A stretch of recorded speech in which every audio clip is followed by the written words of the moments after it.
Hello అండి, good morning. ఈరోజు మీకు నేను చూపించబోయే రెసిపీ ఏంటంటే శనగలు. ఈ శనగలు ఉంటాయి కదా, ఇవి ఏం చేశానంటే రాత్రి అంతా నానబెట్టేసి కుక్కర్లో 3-4 విజిల్స్ వచ్చేలాగా ఉడకపెట్టాను. చూడండి ఎంత మెత్తగా ఉన్నాయో. ఇది ఏంటంటే మనము టిఫిన్గా తినచ్చు అనమాట.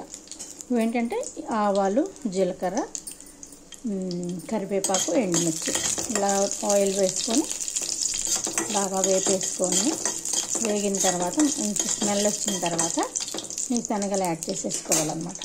యాడ్ చేసేసుకుంటే మనకి బ్రేక్ఫాస్ట్గా తినేయచ్చు. చాలా టేస్టీగా ఉంటాయి.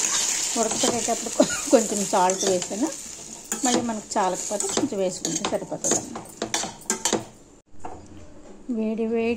వేడి వేడి శనగలు మీకోసం, రండి తినేద్దాం.